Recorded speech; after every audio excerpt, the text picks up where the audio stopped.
Hi, my name is Suly Salazar-Layton, and I am happy to have the opportunity to address you today.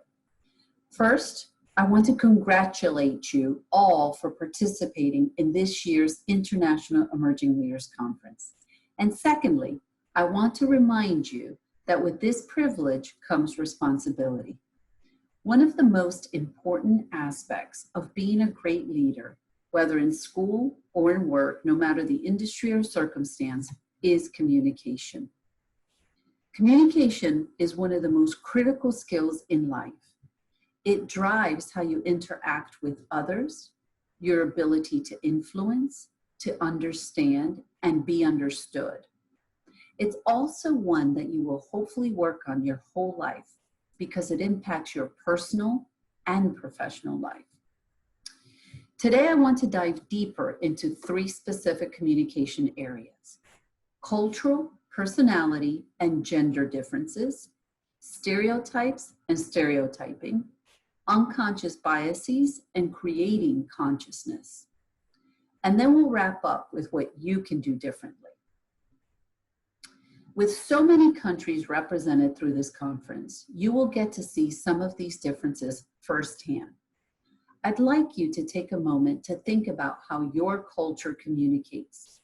Do you use titles, for example, to show respect? In Colombia, which is where I am from, people in authority are sometimes referred to as doctor or doctora, or ingeniero, ingeniera. They may not be a doctor or an engineer, but that is just a title that shows respect. Is it okay to speak over each other or to speak loudly? Are you supposed to defer to the oldest person in the room out of respect? How would you describe how people in your country communicate?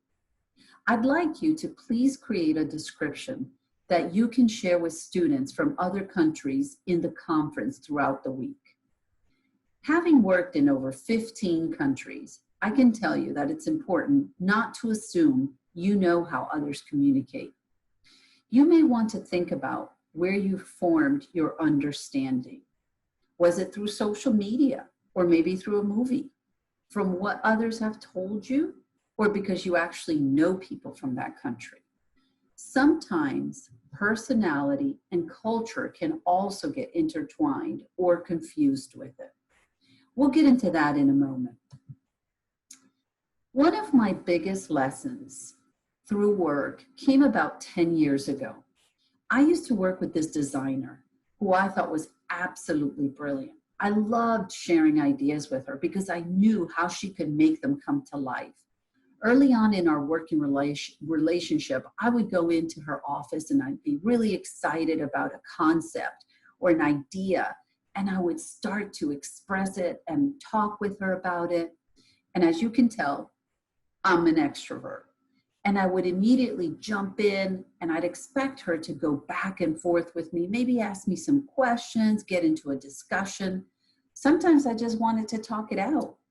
But most of the time, I would come away feeling a bit disappointed because she wouldn't engage. And sometimes I thought she just wasn't interested. Then one day she explained to me that as an introvert, she wasn't able to jump in and that she needed time to process information. She asked me to please present my ideas to her and thoughts, and then let her digest them and then come back for a discussion later. So it turns out that my style and my expectation were overwhelming for her. With that knowledge and experience, I have ever since taken the time to understand other people's personalities or work styles, especially for people who work on my team or with whom I partner closely. It has really helped me form great working relationships and has helped those people on my team perform at their best. So research shows that introverts and extroverts process information and stimuli differently.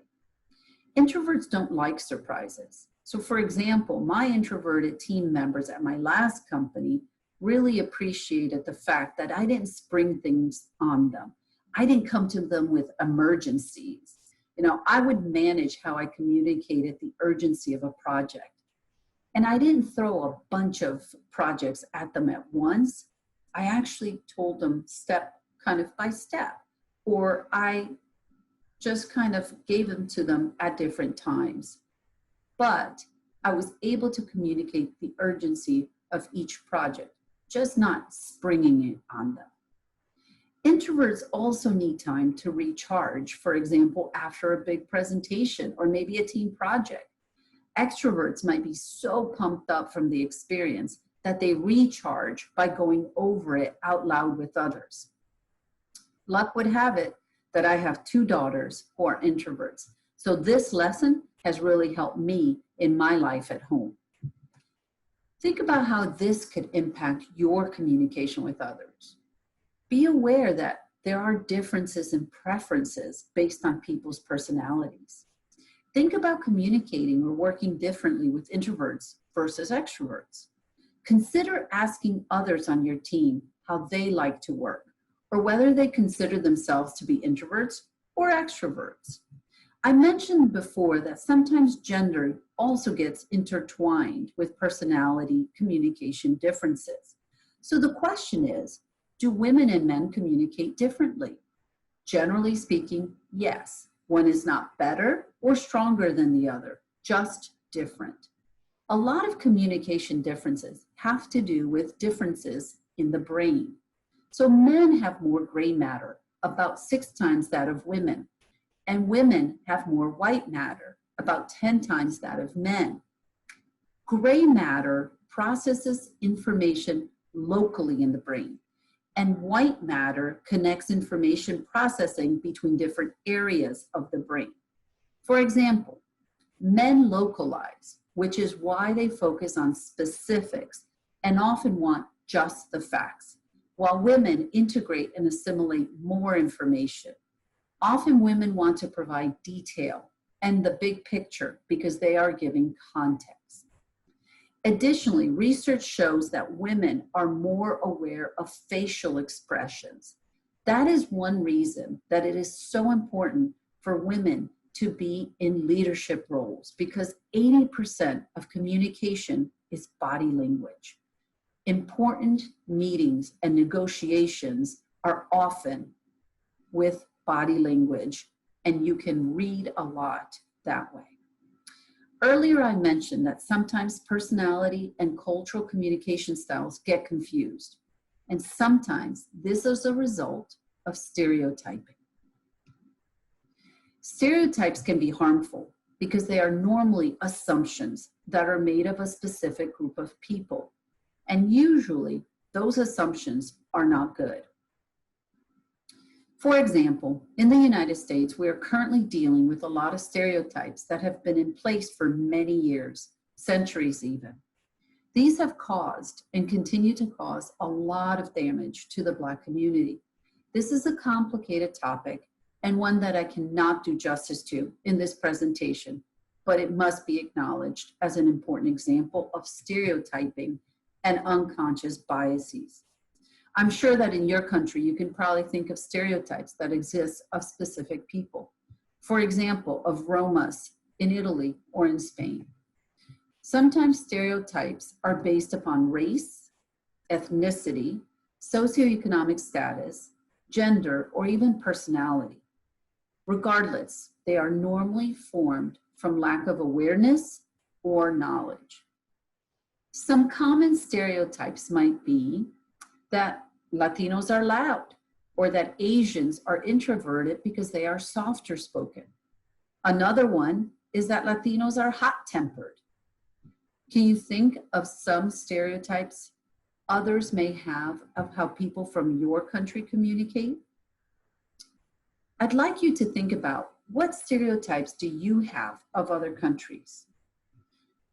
I'd like you to identify 1 or 2 beliefs that you hold of another country.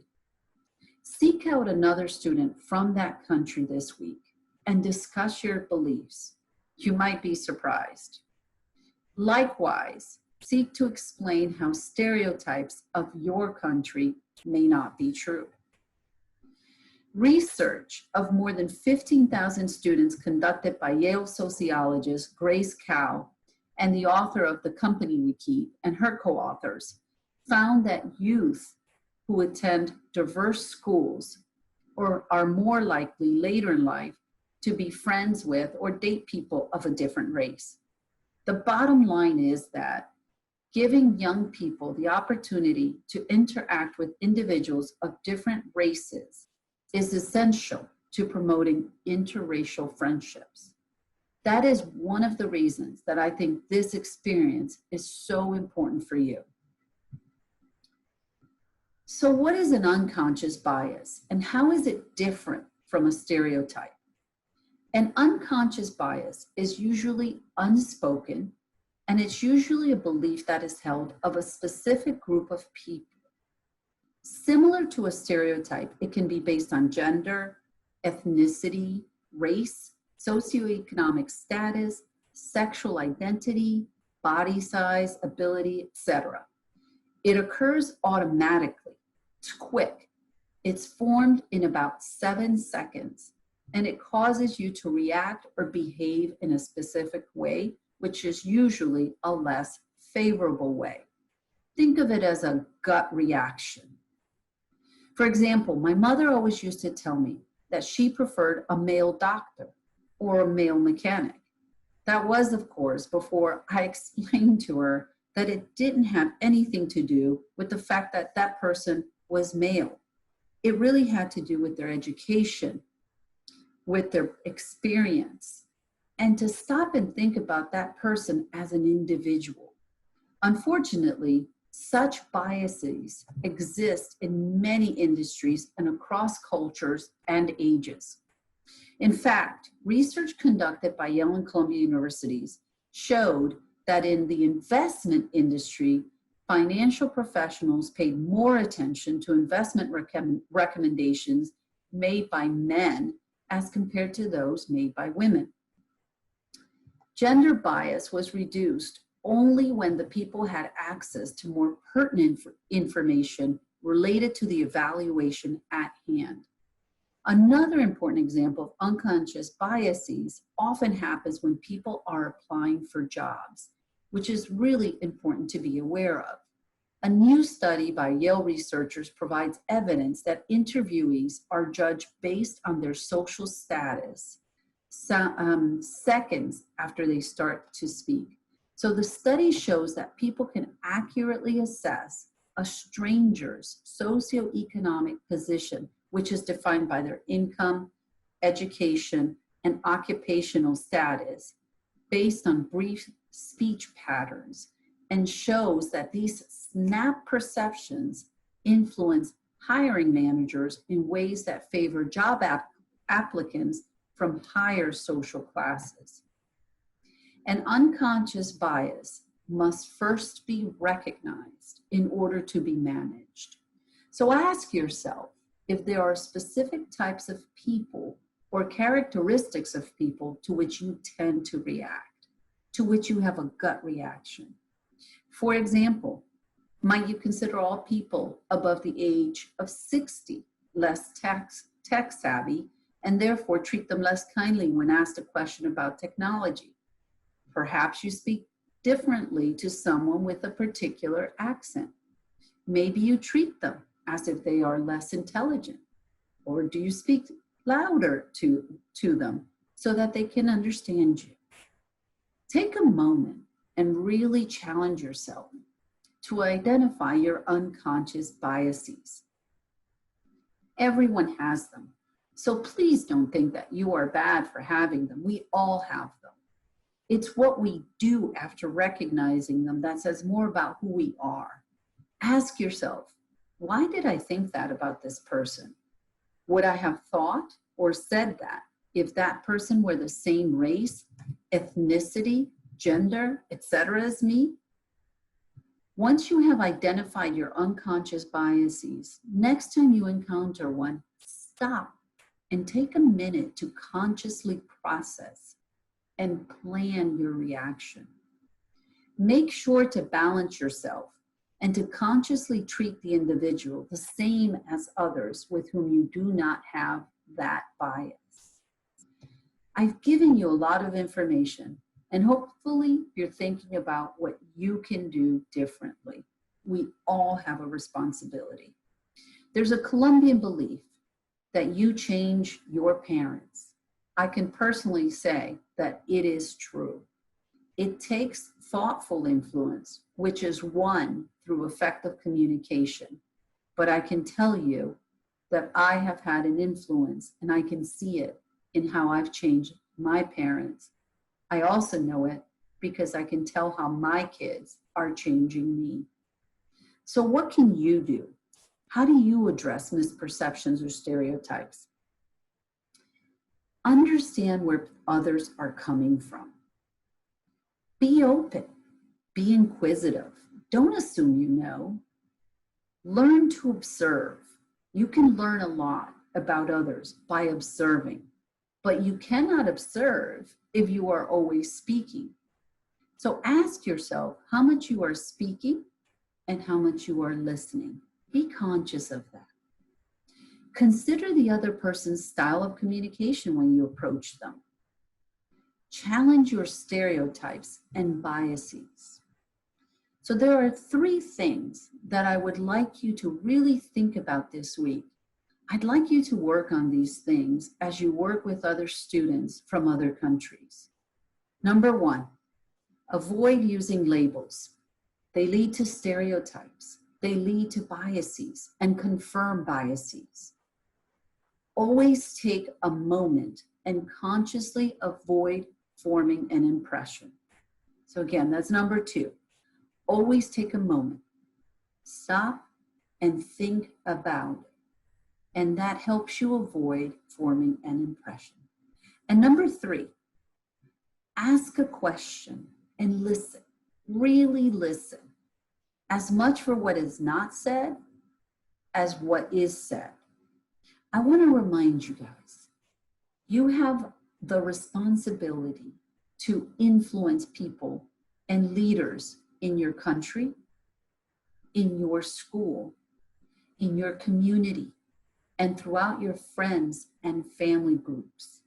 That is the responsibility that you have as you learn about stereotypes, unconscious biases, and cross-cultural communication. So again, please work on the following 3 things this week. Avoid using labels. Always take a moment and consciously avoid forming an impression. And 3, listen. Really, really listen. Thank you so much, and have a great rest of the week.